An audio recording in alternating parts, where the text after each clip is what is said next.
हरे कृष्णा. श्रीमद भगवद गीता जशी आहे तशी, अध्याय 5. अध्यायाचं नाव आहे कर्म संन्यास योग. 20वा श्लोक वाचायला सुरू करणार आहोत. त्याआधी श्रील प्रभुपादांना प्रार्थना करूया. हे श्रील प्रभुपाद, आम्ही भगवद्गीता हा ग्रंथ वाचून समजून घेण्याचा प्रयत्न करीत आहोत. त्यासाठी आम्हाला आशीर्वाद द्या. धन्यवाद प्रभुपाद. श्लोक क्रमांक 20. भगवान श्रीकृष्ण अर्जुनाला म्हणत आहेत, न प्रहृष्येत प्रियं प्राप्य, न उद्विजेत प्राप्य च अप्रियं, स्थिर बुद्धिः असम्मूढो ब्रह्मवित् ब्रह्मणी स्थितः. भाषांतर. जो मनुष्य प्रिय वस्तू प्राप्त झाल्यावर हर्षून जात नाही, तसेच अप्रिय वस्तू प्राप्त झाल्यावर शोक करीत नाही, ज्याची बुद्धी स्थिर आहे, जो मोहरहित आहे आणि भगवत विज्ञान जाणतो, तो पूर्वीच ब्रह्मामध्ये स्थित असतो. तर शब्द बघूया. न प्रवृषेत प्रियं प्राप्य. प्रवृषेत म्हणजे काय? हर्षित होतो. न प्रवृष म्हणजे काय? हर्षित होत नाही. कधी हर्षित होत नाही? प्रियं प्राप्य. प्रिय वस्तू प्राप्त झाल्यावर जो हर्षित होत नाही, हर्षून जात नाही. पुढे दिलं आहे, न उद्विजेत प्राप्य च अप्रियम. न उद्विजेत, विचलित. न म्हणजे जो विचलित होत नाही. काय झाल्यावर? प्राप्य च अप्रियम. अप्रिय वस्तू प्राप्त झाली तरी ह्या कसा आहे? विचलित होत नाही.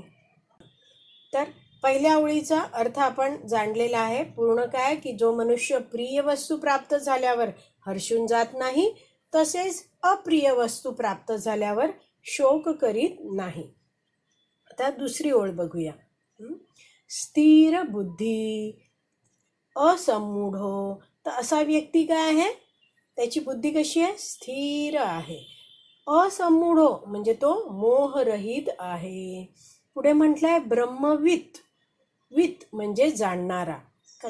काय जाणणारा आहे तो? तो ब्रह्माला पूर्णपणे जाणतो आहे. आणि ब्रह्मणी स्थितः म्हणजे तो काय आहे? ब्रह्माला पूर्णपणे जाणतोय म्हणजे भगवत विज्ञान जाणतो आहे, भगवंतांबद्दल त्याला ज्ञान आहे. आणि ब्रह्मणी स्थितः म्हणजे तो पूर्वीच ब्रह्मामध्ये स्थित आहे. तर असा व्यक्ती जरी या भौतिक जगतात राहतो आहे तरी तो भगवंतांमध्येच स्थित आहे. म्हणजेच काय आहे? तो या भौतिक जगतातून मुक्त झालेला आहे. तर श्रील बलदेव विद्याभूषण आपल्या गीताभूषण टीकेमध्ये समजवतात की ब्रह्मामध्ये स्थित झालेला जो व्यक्ती आहे त्याच्या गुणांचं वर्णन या श्लोकात केलेलं आहे. जसं आपण 19व्या श्लोकात वाचलं बघा, शेवटी ब्रह्मणी ते स्थितः. तर ब्रह्मामध्ये जो स्थित झालेला व्यक्ती आहे तर त्याच्यामध्ये कोणते गुण आहेत ते 20व्या श्लोकात या सांगितलेलं आहे. तर असा व्यक्ती जरी या वर्तमान शरीरात राहतो आहे, भौतिक जगतात राहतो आहे, तर तो जाणतो काय आहे? की माझ्या प्रारब्ध कर्मानुसार मला सुख दुःख मिळणार आहेत. म्हणजे जी मी पूर्वी जी कर्म केली आहेत त्यानुसारच मला या जन्मात सुख दुःख प्राप्त होणार आहे. तर जीवनामध्ये काही परिस्थिती अनुकूल येतात, काही परिस्थिती प्रतिकूल येतात, पण त्यामुळे असा व्यक्ती आहे तो हर्षित पण होत नाही आणि दुःख पण करत नाही. तर वैष्णव आचार्य समजवतात की व्यक्तीला प्रारब्धानुसार त्याचा जन्म प्राप्त होतो. म्हणजे कुठच्या कुळात त्याचा जन्म आहे, त्याला मिळणारं रूप आहे, कसं शरीर आहे, सुदृढ आहे का अशक्त शरीर आहे, मग त्याला कसं शिक्षण प्राप्त होणार आहे, त्याला काही रोग होणार आहेत का. तर अशा रीतीने काय आहे? प्रारब्धानुसार व्यक्तीला सगळं प्राप्त होत असतं. तर असा हा जो भक्ती करणारा व्यक्ती आहे, भगवंतांविषयी ज्ञान प्राप्त झालेला व्यक्ती आहे, तो जे काही भगवंत देत आहेत ते सगळं स्वीकारतो. तो कधीच कुणालाही त्यासाठी दोष देत नाही, दुःख होत आहे तरीही, आणि तो भगवंतांना सुद्धा दोष देत नाही. सामान्यतः लोक काय करतात, जेव्हा हर्षित होतात किंवा दुःखी होतात तेव्हा ते आपली कर्तव्य विसरतात. जसं यासाठी वैष्णव आचार्य उदाहरण देत आहेत की प्रभू श्री रामचंद्रांनी सुग्रीवाला सांगितलं होतं, सुग्रीवाशी जेव्हा मैत्री झाली होती आणि सीता माता तेव्हा तिचा शोध करण्याचं चर्चा सुरू होती, तेव्हा प्रभू श्री रामचंद्रांनी सुग्रीवाला सांगितलं होतं की सीता मातेला आपल्याला शोधण्याचं कार्य करायचं आहे. पण सुग्रीव मात्र अतिशय हर्षित होता, कारण त्याला आपली पत्नी प्राप्त झाली होती आणि त्यामुळे त्या पत्नीच्या कडून सुख प्राप्त करण्यात हा सुग्रीव इतका रमून गेला की आपलं कर्तव्य विसरला. म्हणजेच जेव्हा खूप सुख असतं तेव्हा व्यक्ती कर्तव्य विसरतो. वैष्णवाचार्य आणखीन एक उदाहरण देतात की अर्जुन आहे कुरुक्षेत्र युद्धभूमीमध्ये खूप दुःखी झाला आणि त्यामुळे काय आहे, युद्ध सुरू होण्याआधीच त्यांनी युद्ध न करण्याचे विचार त्याचे सुरू झाले. तर तेव्हा मग त्यांनी भगवंतांप्रतीचं जे काही कर्तव्य आहे ते अर्जुन आहे तो विसरून गेला. म्हणून असं म्हटलं जातं की मनुष्य जेव्हा हर्षित असतो, खूप आनंदात आहे किंवा खूप दुःखात आहे, तर तो आपली कर्तव्य विसरून जातो. तर श्रील बलदेव विद्याभूषण समजवत आहेत की असा हा जो व्यक्ती आहे ज्याच्याबद्दल चर्चा सुरू आहे, ज्याला आध्यात्मिक ज्ञान भगवंतांविषयी सगळं ज्ञान प्राप्त झालं आहे, तो असा व्यक्ती आहे तो ब्रह्मणी स्थितः आहे. शेवटचा शब्द आहे बघा श्लोकाचा. म्हणजे असा व्यक्ती कोणत्याही परिस्थितीत जीवनात काही प्रिय प्राप्त झालं किंवा अप्रिय प्राप्त झालं तरीही तो विचलित होत नाही. का? कारण त्याची बुद्धी आहे ती आत्म्यामध्ये स्थिर आहे. म्हणजे शारीरिक स्तरावर तो विचार करत नाही, शारीरिक स्तरावर तो जगत नाही, तो आत्मा स्तरावर जगतो. त्यामुळे देहात्म बुद्धी त्याची नाहीये. आणि म्हणून असा व्यक्ती आहे तो या शरीराच्या संबंधात ज्या काही वस्तू आहेत त्याच्या उपभोग घेण्याची, भौतिक इंद्रिय तृप्ती करण्याची त्याला काही इच्छा नाहीये. तर असा व्यक्ती जो आत्मस्तरावर जगतोय तो जाणतो की माझ्या पूर्वकर्मानुसार मला सगळं काही प्राप्त होत आहे, या शरीराला सुख दुःख प्राप्त होत आहे, पण मी हे शरीर नाहीये. आणि म्हणून तो व्यक्ती कसा आहे, असम्मूढो म्हणजे मोहरहित आहे. तो आपली कर्तव्य सगळी करतो, स्वतःला शरीर मानत नाही आणि त्यामुळे तो मोहित पण होत नाही. तर वैष्णव आचार्य म्हणत आहेत की असा व्यक्ती आहे तो आपल्या शरीराची योग्य ती काळजी घेतो, पण तो शारीरिक सुखासाठी धडपडत नाही. तो जाणतो, आत्मस्तरावर असलेला व्यक्ती आहे तो जाणतो की हे जे शरीराला जी काही भौतिक सुख मिळत आहेत त्या सुखामुळे मी म्हणजे आत्मा आहे तो संतुष्ट होऊ शकत नाही.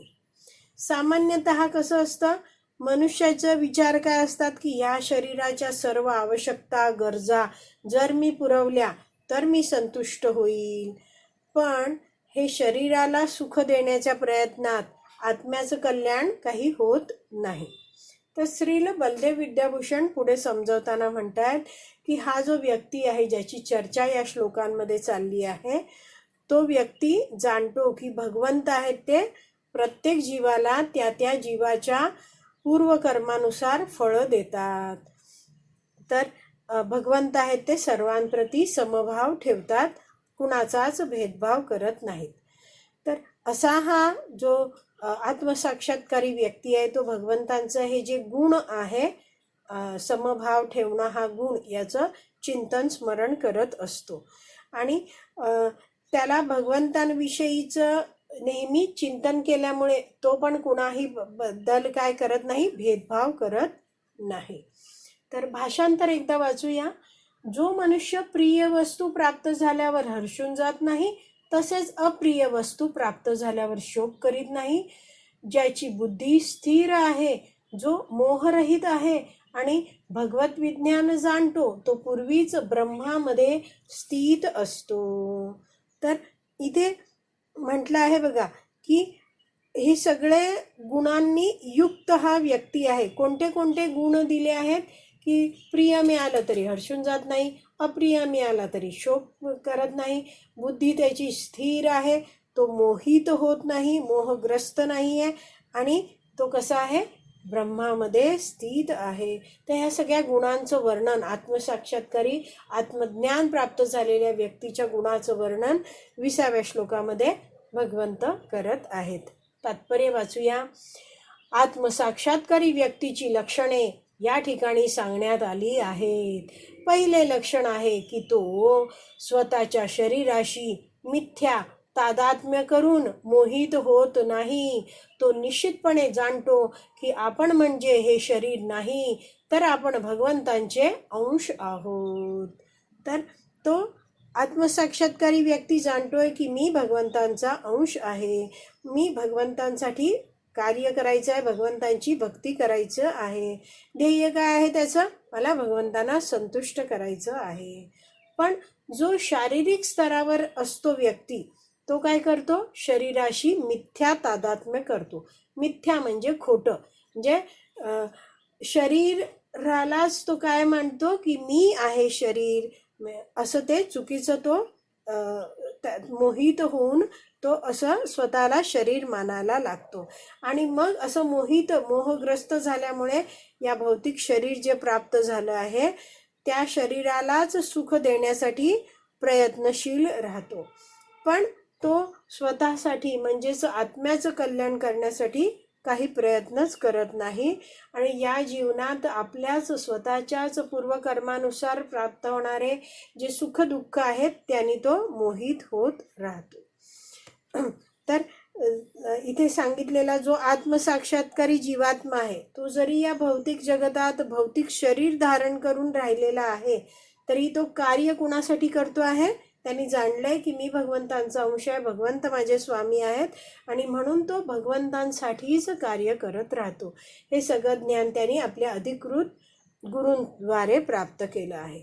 तर वैष्णवाचार्य हा मुद्दा समजावण्यासाठी म्हणतात की असा हा जो आत्मसाक्षात्कारी व्यक्ती भगवंतांसाठीच कार्य करतो, तर त्यासाठी एक उदाहरण दिलं जातं की आता जो आपल्या विरुद्ध देश आहे, कोणता देश आहे, पाकिस्तान, त्यातला एक गुप्तहेर जर भारतात वेश बदलून राहतो आहे, तर तो कसा राहतो, इथे सर्व कार्य करतो तो, पण कायम त्याच्या लक्षात काय असतं, मी इथला नाही आहे, मी पाकिस्तानचा आहे. तर हे उदाहरण देऊन वैष्णवाचार्य समजवतात की हा आत्मसाक्षात्कारी व्यक्ती जरी या भौतिक जगतात राहतो आहे तरीही तो जाणतोय की हे माझं खरं राहण्याचं ठिकाण नाही आहे. त्यामुळे तो भौतिक जगताप्रती आकर्षित होत नाही, आसक्त होत नाही, मोहित होत नाही. जसं आपण 10व्या श्लोकात वाचलं, पद्मपत्र इव अंबसा, म्हणजे पाण्यात असूनही पाण्याने ते कमलपत्र स्पर्शिलं जात नाही. तसाच हा आत्मसाक्षात्कारी व्यक्ती आहे. तो जरी या भौतिक जगतात राहतो आहे तरीही तो जाणतो की मी या जगताचा नाही, मला भगवंतांकडे जायचं आहे, आणि त्यामुळे तो भगवंतांची भक्ती करत राहतो आणि भगवंतांचा अंश आहे या नात्यानेच सर्व कार्य करत राहतो. पुढे वाचूया. म्हणून तो शरीराशी संबंधित कोणतीही गोष्ट प्राप्त झाल्यावर हर्षित होत नाही, तसेच शरीराशी संबंधित गोष्ट गमावल्याने शोकही करीत नाही. मनाच्या या स्थिरतेला स्थिर बुद्धी म्हटले जाते. तर 20वा श्लोक आहे, त्याच्या दुसऱ्या ओळीची सुरुवातच दिली आहे बघा, स्थिर बुद्धी. तर स्थिर बुद्धीची व्याख्या इथे दिलेली आहे. तर स्थिर बुद्धी म्हणजे काय, जीवनात कोणता अस्थिर प्रसंग आला, विचलित होण्याचा काही प्रसंग आला तरीही स्थिर राहणे, ह्याला स्थिर बुद्धीचं म्हटलं जातं. तर इथे जी चर्चा आहे ती काय चर्चा आहे की शरीराच्या संबंधित गोष्ट गमावली तरी तो शोक करत नाही. तर बरेचदा बघा आपण जाणतो की आपलं हे शरीर आहे ते आपल्याला दुःख देत असतं. कधी लोक आपल्याला टोचून टोचून बोलत असतात, आपला अपमान करतात. तर आपण या आपल्या जीवनात जी काही सुख दुःख प्राप्त होतात त्याच्यावर आपण काही नियंत्रण ठेवू शकतो का? नाही. जीवनामध्ये काही लाभ हानी होत आहेत, जय पराजय होत आहे, ही सगळी द्वंद्व आहेत ती आपल्याला या भौतिक जगतात येणारच आहेत, प्राप्त होणारच आहेत. तर या भौतिक जगतात मनुष्य जेव्हा जीवन जगत असतो तर प्रत्येकाचं ध्येय काय असतं? मला इंद्रिय तृप्ती हवी आहे. आणि त्यासाठी स्वतःला सुख मिळण्यासाठी मनुष्य इतरांना दुःख द्यायला पण मागे पुढे होत नाही. तर असा हा जो शारीरिक स्तरावर राहणारा जो व्यक्ती आहे तो काय आहे? जीवनात प्राप्त होणाऱ्या ज्या सुखदुःखामुळे प्रभावित होत असतो. पण हा जो स्थिर बुद्धी असलेला मनुष्य आहे तो मात्र कसा आहे की त्यांनी भगवंतांचं विज्ञान जाणलेलं आहे. जसं तुम्ही बघाल दुसऱ्या ओळीत दिलंय, ब्रह्मवित म्हणजे जो ब्रह्माला पूर्णपणे जाणतो आहे. भाषांतरात वाचतोय आपण तर भगवत विज्ञान जाणणारा आहे. म्हणजेच त्यांनी भगवंतांविषयी आपल्या आध्यात्मिक गुरूंकडून ज्ञान प्राप्त केलं आहे आणि त्याची बुद्धी आता कशी आहे? भगवंतांमध्ये लागलेली आहे, स्थिर बुद्धी झालेली आहे. तर असा व्यक्ती आहे तो जगतातलं कोणतंही द्वंद्व समोर आलं तरीही विचलित होत नाही, स्थिर बुद्धीत राहतो. पुढे वाचते आहे, म्हणून तो स्थूल देहाला आत्मा असे चुकीने समजून मोहित होत नाही, तसेच देहाला शाश्वत मानत नाही आणि आत्म्याचे अस्तित्व अमान्य करीत नाही. या ज्ञानामुळे तो परमसत्याचे संपूर्ण विज्ञान म्हणजेच ब्रह्म, परमात्मा आणि भगवान जाणण्याच्या स्तराप्रत उन्नत होतो. तर असा व्यक्ती आहे तो हे जे शरीर, स्थूल देह, जे दिसतो देह आपला, पंचमहाभूतांनी बनलेला जो देह आहे, पृथ्वी जल अग्नी वायू आकाश यांनी बनलेला जो स्थूल देह आहे त्याला तो आत्मा समजत नाही, शारीरिक स्तरावर जगत नाही, देहात्मबुद्धीत राहत नाही आणि त्यामुळे तो मोहित पण होत नाही. तो या देहाला शाश्वत मानत नाही, म्हणजेच तो जाणतो की हे भौतिक शरीर आहे ते काही काळ टिकणार आणि नष्ट होणार आहे. आणि तो आत्म्याचं अस्तित्व अमान्यही करत नाही, म्हणजेच तो जाणतो की या जगतात जो जीवात्मा आहे, मी पण एक जीवात्मा आहे, असे आम्ही जीव आहोत ते खरे तर भगवंतांचे अंश आहोत, पण भगवंतांना सोडून या भौतिक जगतात स्वामी बनण्याच्या इच्छेने आम्ही आलो आहोत आणि भौतिक देह धारण करत आहोत. तर हे सगळं आध्यात्मिक ज्ञान त्याला प्राप्त आहे. आणि पुढे म्हटलंय की या ज्ञानामुळे तो परमसत्याचं संपूर्ण विज्ञान म्हणजे ब्रह्म, परमात्मा आणि भगवान जाणण्याच्या स्तराप्रत उन्नत होतो. तर असा व्यक्ती आहे तो आध्यात्मिक गुरूंकडून जाणतोय की मी आत्मा, आत्म्याची कर्तव्य काय आहेत, भगवंतांची भक्ती करणं, हे सगळं जाणतो आहे आणि भक्तिमय सेवा आता तो करायला लागतो आहे. आणि स्वतःला जाणतो आहे आणि भगवंतांविषयी तो वैदिक शास्त्राबद्दल श्रवण पण करतो आहे. त्यामुळे भगवंतांना जाणतो आहे की भगवंत कसे आहेत. भगवंत जे आध्यात्मिक जगतात गोलोक वृंदावनमध्ये भगवान श्रीकृष्ण राहत आहेत, सच्चिदानंदमय असं त्यांचा सुंदर विग्रह आहेत. तर भगवान हे तो जाणतो, भगवत तत्व जाणतो. असे भगवंत परमात्मा रूपात सर्व या भौतिक सृष्टीच्या सर्व जीवांनी धारण केलेल्या शरीरात राहत आहेत. परमात्मा रूपात भगवंत हे पण तो जाणतो. आणि भगवंत जे आध्यात्मिक जगतात आहेत त्यांच्या शरीरातनं जे सतत दिव्य ब्रह्मज्योती बाहेर पडत असते ती काय आहे? ब्रह्म किंवा ब्रह्मन आहे, हे सगळं तो जाणतो. तर इथे दिलंय की स्वतःबद्दल त्याला ज्ञान आहे, मी आत्मा आहे, भगवंतांविषयी तो जाणून घेतो आहे.